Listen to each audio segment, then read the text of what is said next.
name is Dr. Karen Judd-Smith, and in this video I would like to go over with you my formula for effective advocacy at the United Nations. Now, I've used this formula as a framework for training groups for the last 10 years of up to 85 and as small as just a few.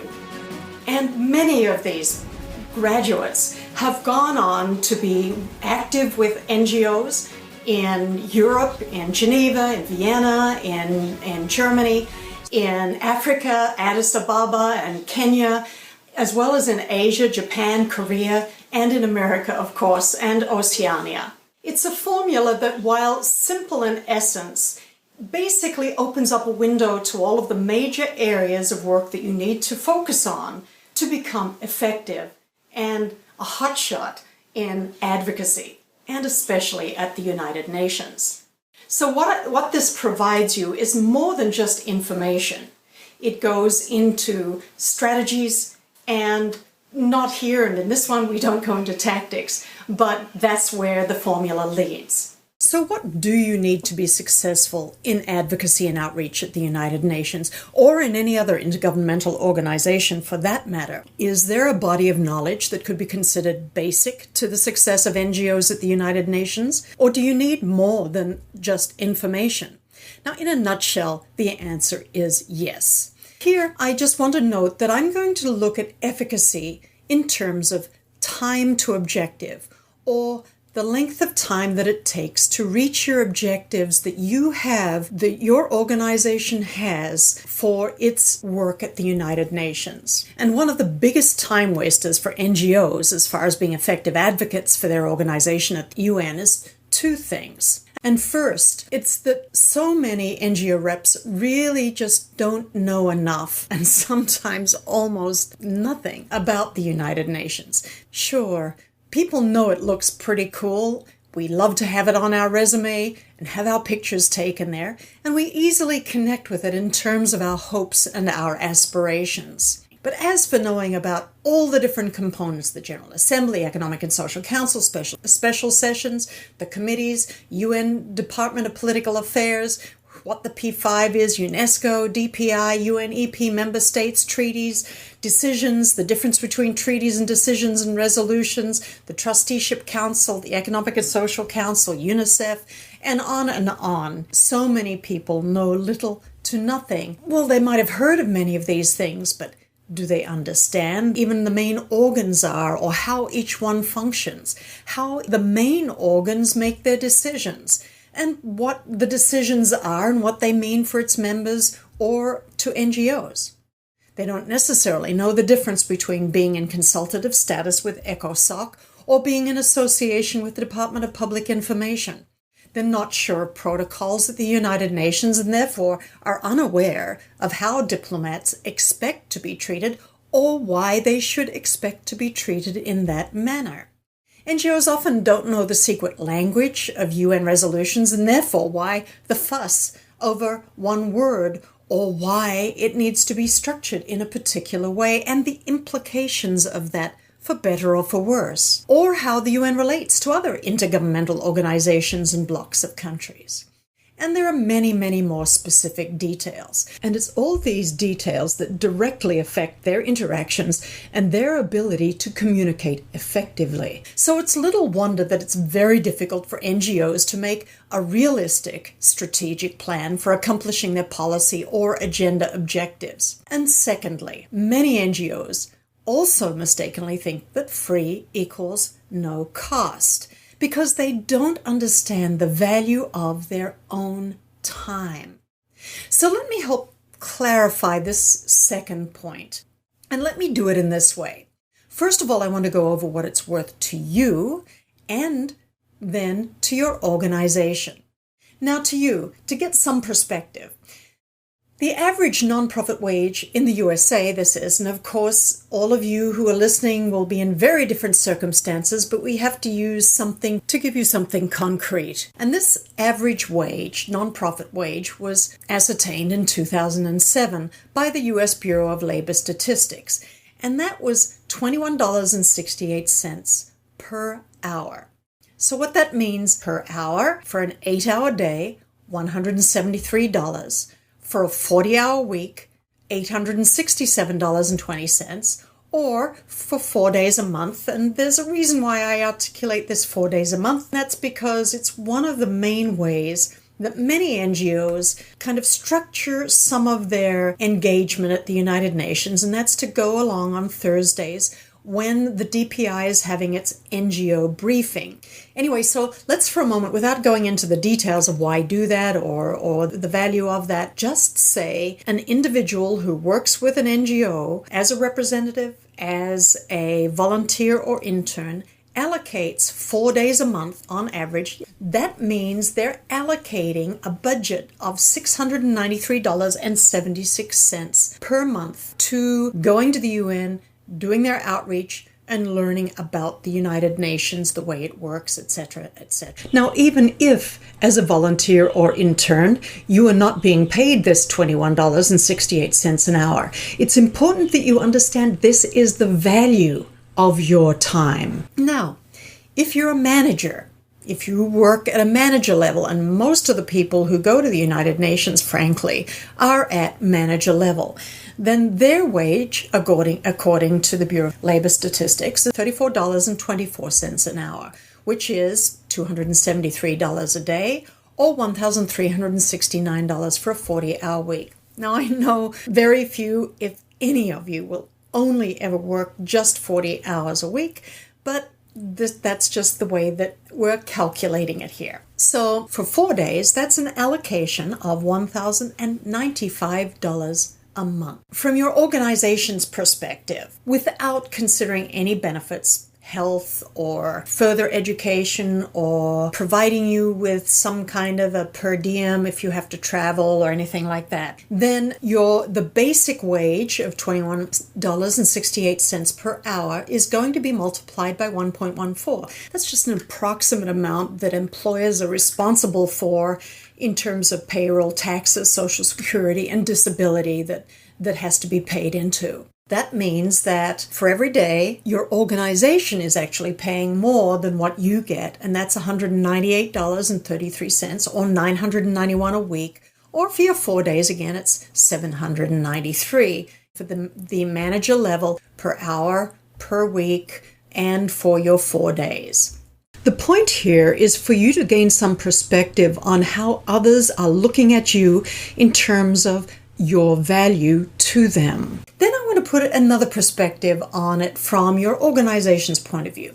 What would your wages provide for someone in terms of your organization's service? If you weren't being paid a wage, this money could be being used to equip, educate, feed, or heal people, depending on what your organization, the services and functions of your organization in particular. So the reason for doing this is that when you begin to understand the value of your time to you and to your organization, this kind of awareness will inform your decisions. It will help you make better decisions as you plan, strategize, and take action. This is just one of the factors that you do need to keep in mind as you deal with the General Assembly, the Economic and Social Council, whether you're dealing with work in The Hague, in Geneva, UNESCO, whether you're working on political affairs or development issues, whether you're doing outreach, whether you're working on documents and policy, or whether you're endeavoring to get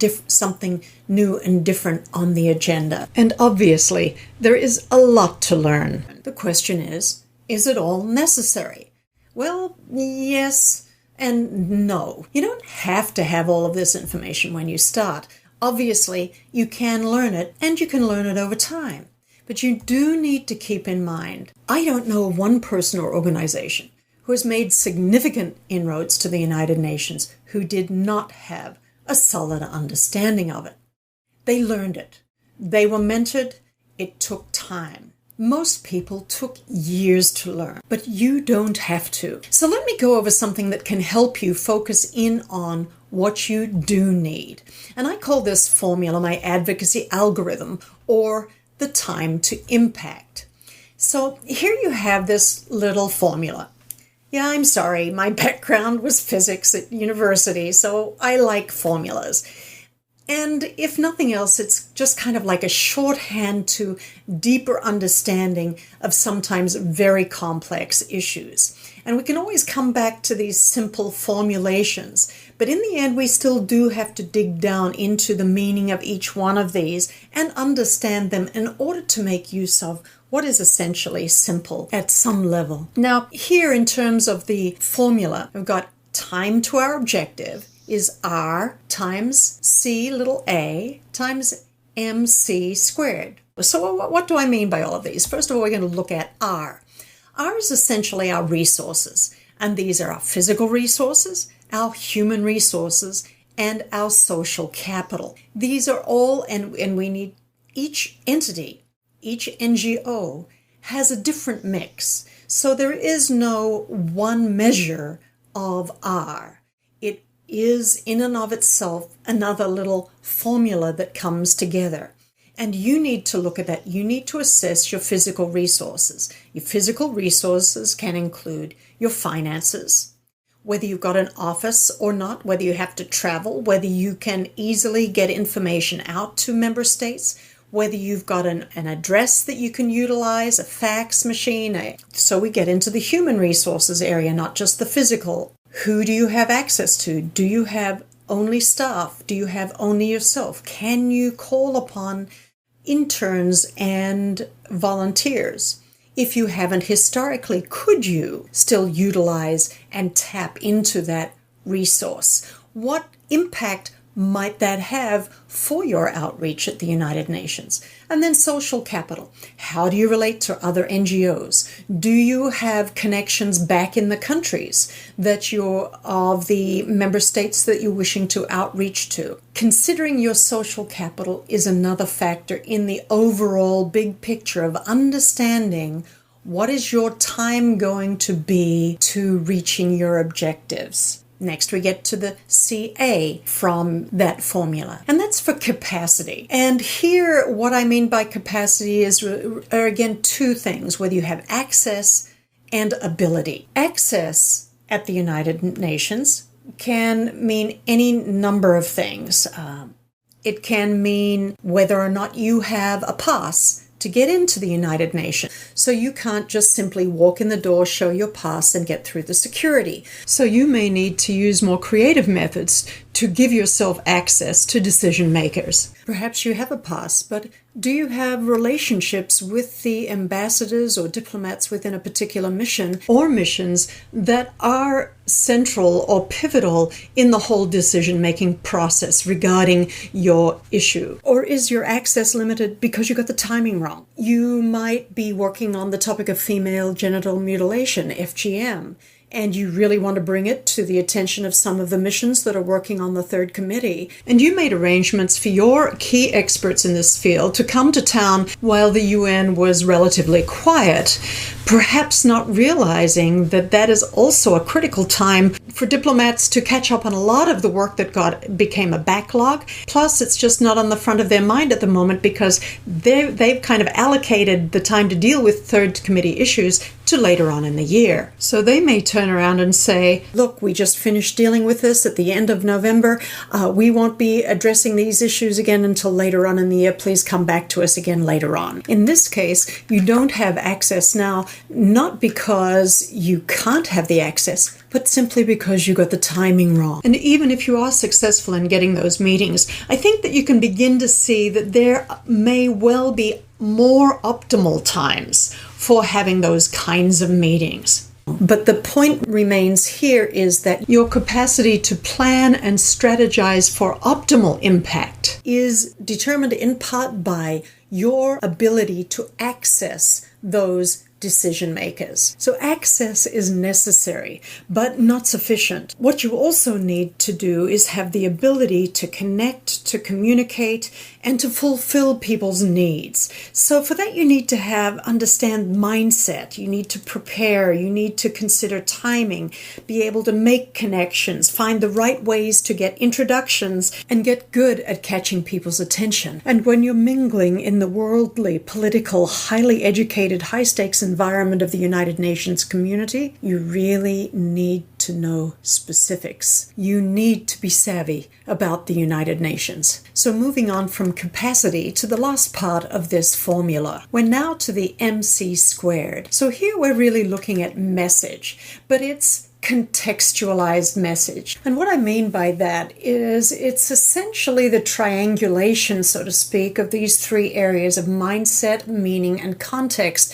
But the reason why I squared the context is because there is and there needs to be an intersection of two contexts, and that is one, the United Nations, and the other, that of your organization. Most often when we're working on our message to someone, we really focus on the meaning and the integrity, the internal logical integrity of an argument, for example. Then when we go public, so to speak, and work in the public sphere, we also need to be much more aware of our mindset and whether or not the positions that we're taking are going to interface well with those that we are dealing with, and in particular, the main decision makers associated with the issue that we're focusing on. So when we're shaping our public message, we definitely need to be aware of our mindset as well as meaning. Now, when we come to the multilateral environment of the United Nations, we need ever so much to be aware of context. And while I did square it and basically separate into UN context and our own NGOs context, making it look like there are just two main contexts is actually quite inaccurate. Yes, the United Nations has a framework and creates a framework of language, of focus, scope of work, and etc. It is far from one united entity. In other words, our work is really cut out for us. We not only have to have clear and concise and compelling meaning, we need to discern the most effective mindset and approach for connecting with those in the diplomatic environment of the United Nations. It's a very complex environment, and so context is really critical for us to be able to become effective in that environment. So yes, I have C squared, but perhaps it should be cubed or C to the fourth or even more. But also by the diagram, I think you can see that what we need to be looking for is that common way of speaking to people and getting their attention. And that's why I've got this little overlap here. Let's explore for a minute a little bit more what I mean by contextualized message. As we work at the United Nations or within our organization, our message is always going to have some kind of a perspective to it. When you speak to children, you're going to use, maybe the heart of the message is still going to be the same, but your language, your body language, the shape of your message, the scope of your message is going to be very different than when you work to give that message to a group, for example, of professional women. And that may be different again than when you're giving your message to the Security Council. Your language, the timing, the emphasis, the content will be different in each one of these places. And the point that I'm simply trying to make here is that it's so important that you understand the UN because it's critical to the shaping of your message. It's critical to how you present your message, and it's critical to your timing. When you do not understand the UN in all of its complexity, and you don't have to understand all of it, but you need to begin to narrow in and focus in on where the area of the UN that is relevant or that is central to you and to your organization's work and objectives and message. You need to understand that very, very well. Otherwise, there are going to be missteps, there's going to be misspeaks, and there's going to be mispresentation. But what is really exciting is that now you can quickly grasp all the essential learnable aspects of the United Nations. A few years ago, this was just not possible. And because you can do it quickly, you can start getting done what you came to the UN to do. And that's precisely what the advocacy algorithm is designed to do. It saves you time and money getting up to speed. And for 2 weeks, and the reason why I'm doing all of this, yes, is to let you know of its existence and to let you know that we're having our annual Summer Spectacular sale. We want volunteers to get trained. We want staff to get ready for the next General Assembly. And we want you to make good use of the summer. So we've slashed our already low price to something that's not even equal to 4 days of your time. And that's if you're at the manager level of $1,095, even though it is worth way more than this. I know that the value of the training is worth many times more than the allocation of 4 days, because you're just not going to figure it all out in 4 days. Even if you dedicated 4 full days, I can guarantee that you heading off to the UN or sitting down in front of the computer and doing all of your Google searches, you wouldn't figure it all out in 4 days. You just wouldn't. And it's not going to be $1,095. It's not even going to be the $693 if you weren't the manager level for 4 days. And it's not even going to be the $495 that I traditionally charge for this kind of training in the past. It's not even going to be what I've reduced advocacy algorithm to on a general basis, because I know that NGOs just need this information so much. So it's not even going to be $297. During the Summer Spectacular, it's only going to be $97, but it is only going to be for a limited time. So take advantage of this now. Click on the Buy Now button below or take the next step button below and get started immediately digesting the information that took me and others years to learn. And I hate to think how much money. So just get going. And if you're not yet ready to sign up and get going and take the next step with this, then make sure you go back over the formula that I showed you in this video and dig into each of those areas and discover this for yourself. And do pay particular attention to the United Nations, its structure, its organs, its rules of procedure, how all of these different elements relate to one another, who are their members, how they elect their leadership, for what periods of time, so that you know when and how to relate to all of these different areas effectively. This way you can narrow down the areas of the United Nations that are relevant to you, your work, and your contribution, and then you can focus on really understanding the details, the nuances of what's going on in those arenas and how best to work within them. I'm such a fan of NGOs getting out and getting their message into the United Nations sphere, because we stretch and expand and improve our capacities as we do that, and because NGOs at the United Nations have the unique role of impacting the global agenda, policies, and dialogue. And that noble work deserves the best from all of us. Now, to that end, I encourage you to do one or both of two things. First of all, to push the button below and take the next step. Begin to learn all of the specialized knowledge that you do need as a foundation for effective advocacy at the United Nations. But doing it this way, you will shorten your learning curve massively, so that you can spend more of your time customizing your approach to what your organization needs. Alternatively, what you can do is to circle back around, go back into the formula that I gave you earlier in this video, and dig into that. Use that as the starting point for your learning, research, and process of discovery as you go out and continue to network and connect and liaise with people at the United Nations. Now, just before I close out, I want to express my sincere gratitude for you taking the time to be with me here today. I know your time is precious. And I truly hope that you got some great ideas and insights from this video. After all, it's my goal to shorten your learning curve, save you money, deepen your understanding, sharpen your advocacy wits, and massively increase your ability to make an impact. If I can help you do any of these things, I know that both you and I will be very happy.